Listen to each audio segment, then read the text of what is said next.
Welcome to Systemize Your Success. Today, we're going to be talking all about how to use a virtual assistant to help you with social media organic marketing. Now, this is coming from a position of having done this myself. We're in the top 3% of all podcasts globally. And a huge amount of that success, I believe, is down to us having a consistent plan and a consistent method for getting our content out there onto social media across all different platforms. We produce around 15 to 20 unique pieces of content from every single one of these videos or podcasts that I produce. And that's then published about 100 times in different channels and different groups, etc., across all the different many different social media platforms such as Instagram, LinkedIn, Facebook, TikTok, and Twitter, to name a few, and also onto my blog, into my email list, into our Facebook group, and other areas that I can't think of off the top of my head. And the point is that I do all of this without doing any of the work myself. It happens seamlessly in the background. And today I'm going to be talking about how I've done this with very little experience, very little knowledge to start with, and I've done this consistently or done this progressively over the period of about 18 months and built this up using people with no experience whatsoever. And this is the longest introduction I've ever done for a podcast, but there you go. Let's kick off. Okay, so as I mentioned in the intro, today we're going to be really digging into how you can utilize a virtual assistant to help you with social media marketing. Now, in our case, and I'm going to talk you through the real life, what we have done. I'm going to walk you through what we did in the beginning. If I can think of any of the mistakes we made along the way, there's been many of those, I'll share those with you as well, and really tell you how we've got to this point of now having huge amounts of content produced, I think, to a very high standard, published across all the different channels that I want to, and it's done entirely without my input. Literally, all I do is I show up, I record the podcast as I'm doing right now, as I'm speaking to you, doing this live. And then that just sort of dissipates across the social media world, across the internet, onto our blog, into emails, etc., etc. And we consistently are growing our audience as a direct result, I believe, of that. And we track quite a lot of this. So I know that this does make a big impact. And, just to put it in perspective, we're in the top 3% of all podcasts globally, according to Listen Notes. And we're getting onto, we're in the thousands of downloads every single month. And so I'm really proud of that. It's taken about 18 months to get to this point, and it's growing faster each month. So let's go back to the beginning and how this all started. I'm not talking about the podcast. I'm not going to talk about how we set up the podcast and launched that today. I'm going to talk about how we are publishing the podcast, or promoting, I should say, the podcast across different social media channels. Now, if you don't have a podcast, this is still massively relevant, because if you write blogs, if you create videos on YouTube, if you do your TikTok shorts, or whatever it is you do, and you want to get more eyes on the channel of your choice. I've chosen to do podcasts, and sort of YouTube is my secondary channel because we put everything out there on videos. But the idea is that once you've produced this bit of content, you've done the hard work, you've thought about what you're going to say, you've gone to the effort of recording it, and now you need to get as many eyeballs on this as possible. That's what I'm talking about. It doesn't matter to me what type of medium you are using. Just pick the one that you find the easiest to do. For me, I love doing video, and therefore audio sort of comes second to that. And so that's why I chose podcasts and YouTube. But don't do what I did in the early days before I actually launched my podcast, and try and do a bit of everything. Pick one channel and get that going. And as I described today, the rest of it will just happen organically. It'll just be able to fall into place because you're producing content on one channel over time. You can spread that out like I do across all the different mediums you choose. And then as your company grows and you've got more money, you can get people to work on the SEO of individual parts of it. You can tweak things and make it better. But the idea is just to get started and to actually start doing something consistently. So if I rewind before I really put a plan into place for this, and this is, I'm going back to a time where I had staff, I had people in my employment, I had virtual assistants, and I was producing quite a lot of content, actually probably more content, a lot more content than I do now, but it was getting less eyeballs on it. I was putting much more time into actually producing it, but I wasn't really getting the results that I'm getting now, despite all my hard work. And the problem was that I was really doing it all. I was the person that was going onto social media and commenting and posting and, thinking out what image am I going to use here. I didn't think I could really afford an agency to do that. And I'll get onto that in a second. So I sort of ended up doing a lot myself. I tried to sort of get my assistant to do stuff, but there wasn't really a plan in place. So it didn't often go very well. And then fast forward to, when I launched my podcast and I started doing something regularly, and we started putting a system into place, and we use what we call the perfect process pipelines methodology, which is a system I've created for mapping out complex multi-step, multi-person, multitask, and multi-app processes, and then get delegating those out and manage them really efficiently. And we've used that process, that perfect process pipelines process, to really map out what we do. But we started simple, we built it up over time, and that is the key. So what are the reasons you would want to do this? Why would you bother hiring or using an existing or a new virtual assistant with, like in my case, the person who does it for me had zero experience in social media when she started. She did have a Facebook account, but she never really logged into it, and she'd never been on Twitter, Instagram, or TikTok. So why would I choose her to come and help me with my social media? Well, for me, it was a case of I saw she was a competent person. She was able to do high quality work. I trusted her. I'd worked with her for a while. So I was sure that if I got her on this and got her brain involved in it, then it would work. We'd make headway with it. So it was someone I trusted, and therefore I thought that was a good reason to give it a go.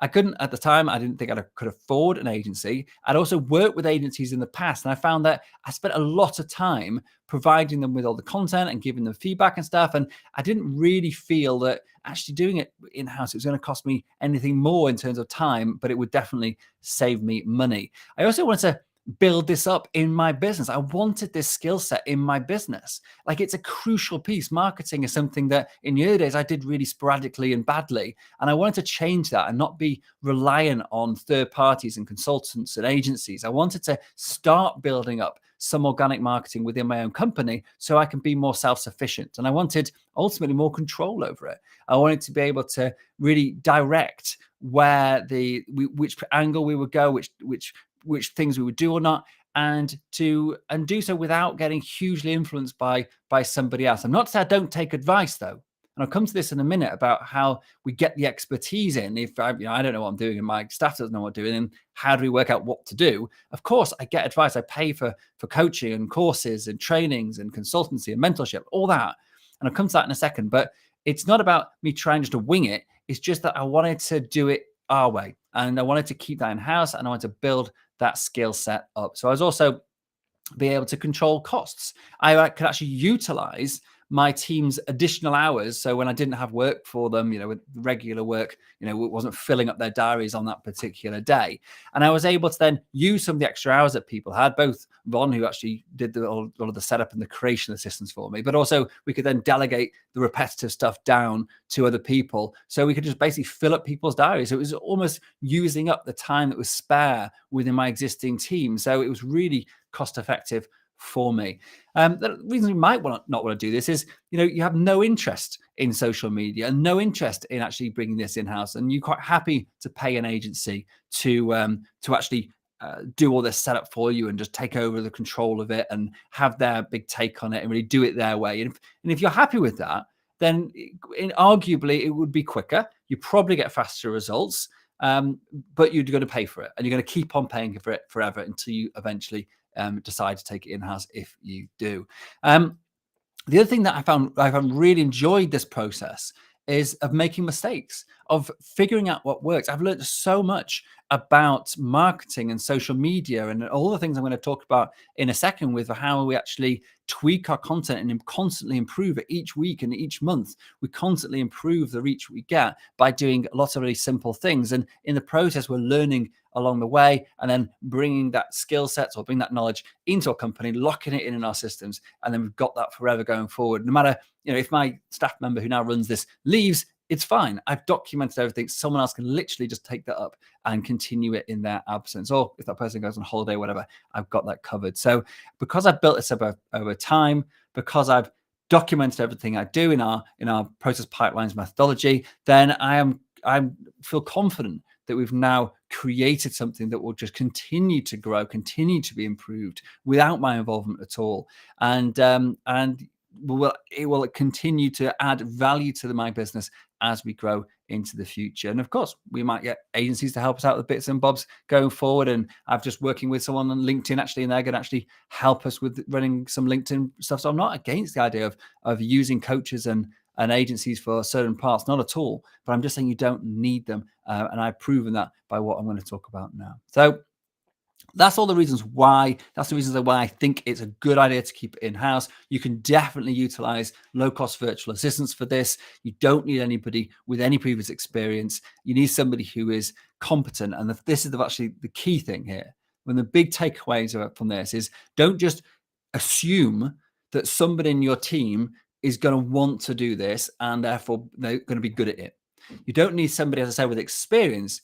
But whenever you are delegating out a new task like this, a new project that's going to be something that's ongoing, it's going to actually take a lot of time to actually get right. And there's going to be a lot of trial and error and improvement and learning along the way. You need somebody who wants this. So the first thing you do when you're trying to set something up, your system up, is to actually identify someone in your team that actually wants to learn about social media, wants to learn about organic marketing, wants to improve their skills in that area, because then they're going to love you for asking them to do it, because you're basically going to pay them to get trained up in doing a skill they want to have. So they get a win out of this. Their CV, it gets improved. You get a win out of it because they're keen to go and learn and find out more and put lots of effort in and maybe do some out of hours reading and research because they want to just, shine and show off how good they've got.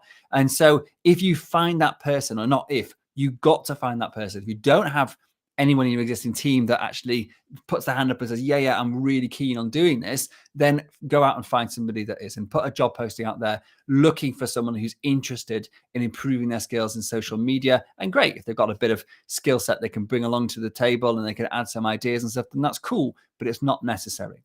So the first thing I did, and I'm going to talk you through the process that I went through. And the first thing that I did was I started replicating what I personally was doing. So when I first launched this podcast, I didn't have anybody in a seat to help me to actually do any of the marketing, whatever. So I did actually the launch pretty much by myself. And a lot of that was about posting just into my social media channels that I had at the time. So it was basically Facebook. We had a Facebook group. We still have one. It says Systems and Outsourcing Community. So we've got the Facebook group, and I put them into there, and I put it into my channel, and some, sending messages out via Facebook Messenger.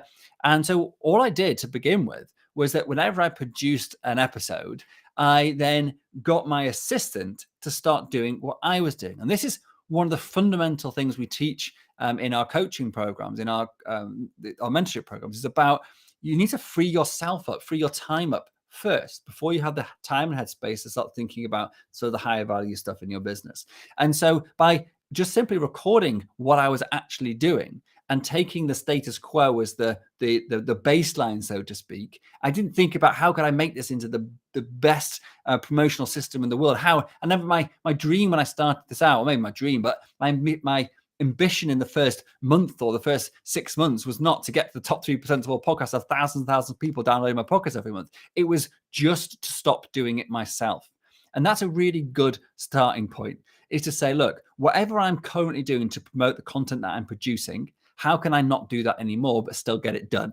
And so by recording what you're doing and then handing that over to somebody else and then letting them basically take over doing what you're doing already, it means you're now freed up some time. And that is a great starting point to go from. From there, you can then think about, how do I improve what I'm doing? And the easiest way, I think, to do this, and this is a lesson I've taken from a number of coaches, one of them being Russell Brunson, who talks about the Dream 100 and about emulating the great influencers out there. And so this is a lesson that I've definitely borrowed from him and from other people that I've been coached by.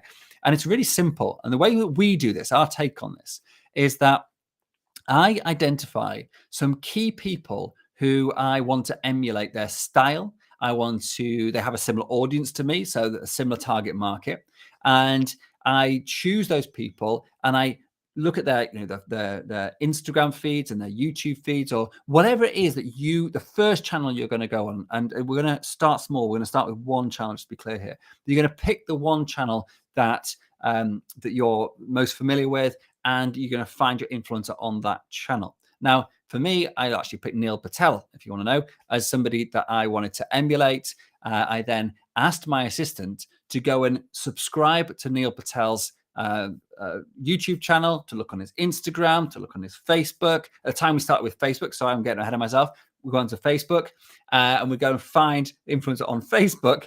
And then we look at what posts do they do about the content. So when they write a new blog, when they post a new podcast, when they put a new video on YouTube, how do they promote it on their Facebook channel? Now, maybe they write an article in Facebook and then repurpose it.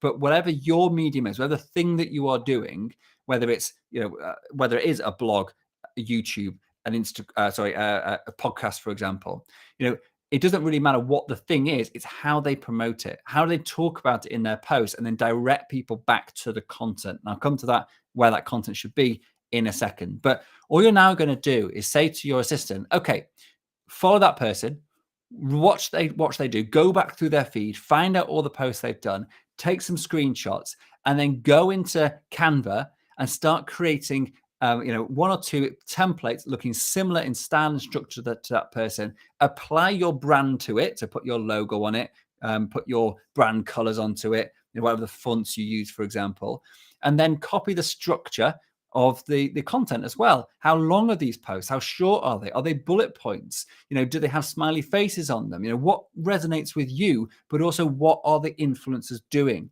Influencers spend a lot of time split testing the way they should post. And so all we're doing is borrowing all that hard work that they've done by emulating what they are currently doing. And, maybe they're testing ideas and what they do will change over time. So you need to continue to do this, continue to be watching how they're doing stuff and seeing what's changing. And this, again, is a concept really taken from Russell Brunson's The Dream 100 in a great book called Marketing Secrets, if you're interested.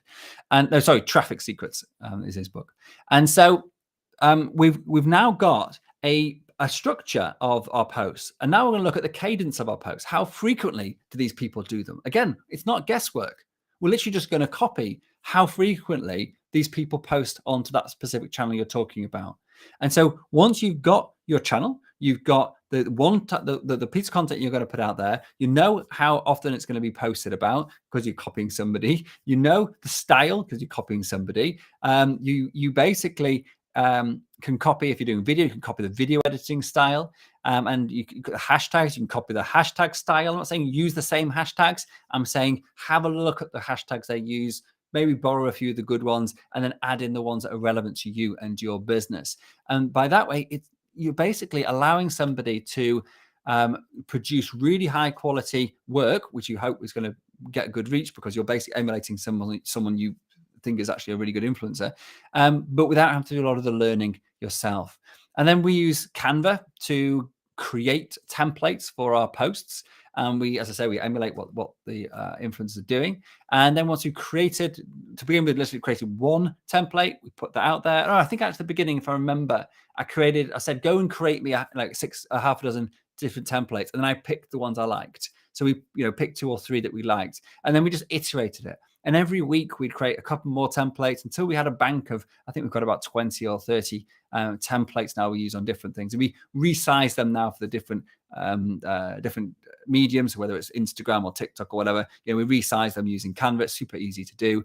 And then so we've actually got maybe 60 different templates now that we use across all the channels, and we just change the copy, we change the images, maybe change the background color now and again, and just to mix them up a bit. But we don't now have to produce any templates because we did this over a period of weeks, and we did it slow. We didn't go out there and say, hey, can you produce 30 new templates? It's like, no, just do a couple to begin with, and then 1 a week, 2 a week, and just built that library up over time until we got to a point where we're now going back to the beginning and just cycling it through every single time. So it's very little work now for my staff to actually produce professionally looking content. And one of the things, though, when we're talking about in the beginning days, and what we did well, I think, in this is we were really slow to grow.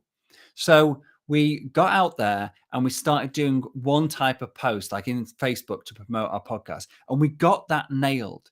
We created the templates, like I said. We got the cadence right. We mapped that out. We created our process pipeline for that. And then when that was functioning entirely without my input, it only took a few weeks to do this.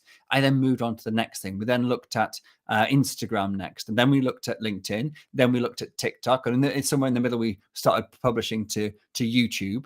And in each instance, we were doing the same thing. We would find influencer or a number of influencers, we'd copy their styles, we'd see what was working for them, and then we'd basically create a system for emulating them, but then applying our content and our style and our brand guidelines to those, what we were actually, in inverted commas, copying from the influence that we were following. And that's how we slowly built it up over time. Now, a couple of things to note in the early days. I think this is one of the things that really helped in the beginning for us, is that we didn't forget our existing lists. And now, it sounds obvious, but I'm going to say it anyway. So when I produce a new podcast, and I didn't do this, actually, no, I didn't do this in the very beginning. I'm mistaken. So in the very beginning, I didn't do this. And we started doing this, and we saw a big pickup in our listener rate. So we've got a modest list of email contacts, and we get a decent open rate, 30 to 40% open rate of our emails. And so, but I didn't in the beginning really send people updates about our podcast. I thought, oh no, I'm just going to be sending them, annoying them or whatever the barrier is in your head to not doing this. But don't have that. Like, you're producing some really valuable content in whatever it is you're doing. Otherwise, you wouldn't be producing it, I hope. And then so giving that to, like, letting your audience, your existing audience, who know, like, and trust you, letting them know you produced a new piece of content and telling them where to get it, that's actually helpful for them. And we've seen that when we actually email our clients, they click on the links and go, okay, yeah, I want to listen to that. And so we didn't do that because we started doing that, and it was really hard. So don't ignore your existing lists. And one last thing about getting this all set up is, as soon as you started the promotion funnel, so to speak, and you're driving people back to somewhere. Now, if you are doing a blog on a website, then you've got this covered already. So the idea is that if you post into Facebook or Instagram or Twitter or YouTube or whatever, you don't own those channels. So you can't track who is viewing your content very easily in those channels. However, if you instead give them a taster of the content on your main channel, YouTube's probably the slightly different to this, because we actually produce the full episodes on YouTube as well.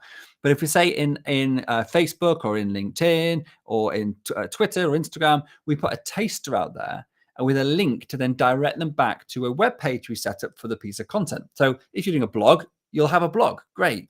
But if you're doing a podcast, or if you're doing a video, or if you're doing some other type of medium, and you're putting it out there, if you put that onto a blog page on your website, you can then track the traffic that goes there. You can see how successful each of your posts is. So you can know, what is your audience warming to? What do they find useful? What are they engaging with? It depends how your software is set up, but you can actually track how long people spend reading your content as well, how long they are on your blogs, how long they are, spending on your pages. That's really insightful to know which types of content people are actually engaging with, and not just like skipping on and skipping off. So we use a tool called Story Chief to help us with our publishing across lots of different channels. Other ones are Hootsuite or SEMrush you can use as well. And they allow you to basically do an organization of your campaigns or your posting, and schedule things out, which makes life a lot easier as well. So the other angle to this, and where we sort of stepped up from just sort of emulating what other people are doing and just sort of hoping for the best, is to actually invest in some training. So once you've got this going, once you've got your initial channel set up, and now you're thinking, how do I actually increase my organic traffic even more, then you want to be starting thinking about things like SEO, so search engine optimization. And again, that's not something I know really anything about. So we first of all invested in plugins. We use WordPress, so we invested in a plugin called Yoast.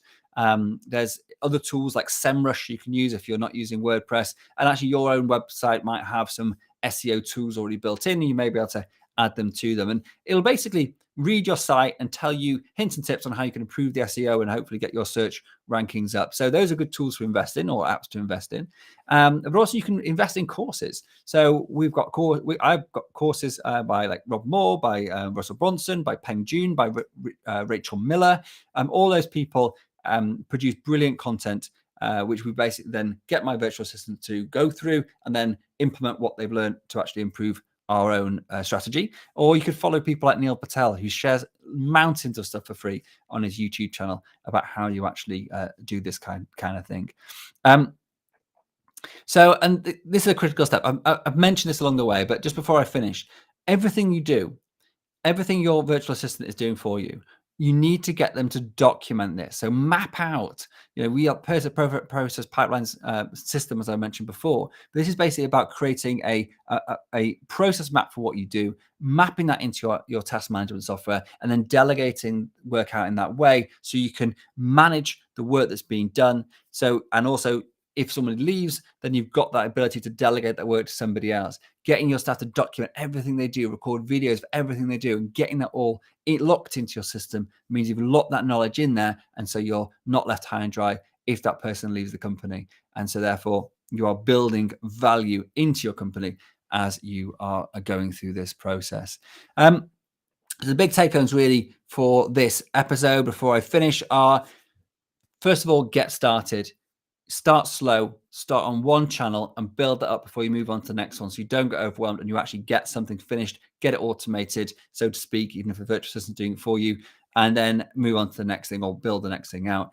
Get a web page up as soon as you can. Start a blog, a website up if you haven't already got one, and put the content onto a blog and then direct traffic there. So you can start then do things like pixelating people or adding pixels to people, retargeting them and all the rest of it, all that fun jazz when you get into your marketing a bit more. And make sure you document every single thing you do. And lastly, emulate the people that you want to emulate, as in the people, the influencers that you know, like, and trust, or that you just respect the content they produce, and get your staff to basically copy, in inverted commas, but without actually plagiarizing, just using the structure, using the style, using the tone, using the video editing style, whatever, to just give them a blueprint to copy, but then apply your own content to it. Don't try and plagiarize content and pass off with your own. Of course, this is about using their style and using their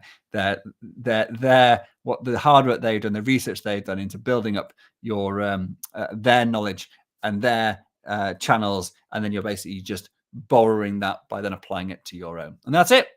That's how I have built up a strong following of my podcast. I have hundreds of posts going out each month, all using a virtual assistant who had no previous experience of doing any social media. I think we have a very high quality content. I'm very proud of what we've done. Obviously, we could improve it, and we will do as time goes forward. But from the way we've done this has been building up slowly over time, using all the tricks and techniques as I talked about today. And just all I can say is get started soon. It takes time to build up following on whatever channel you're on. And the sooner you get started with this and the more consistent you are doing this, and the more you don't do it yourself, because otherwise it doesn't get done when you go on holiday or when you're sick or when you're busy. So you get someone else to do it as soon as you possibly can. That is how you build your audience and start growing your social media following by using a virtual assistant. Hope you enjoyed today. If you have, please leave us a rating. 5 stars is always fantastic if you feel it was worth it. Give us a review. I read every single review we get, and I'd love to get your feedback. And if you're watching this on the live, thank you very much for watching, and take care, and I'll see you next time. Thank you very much.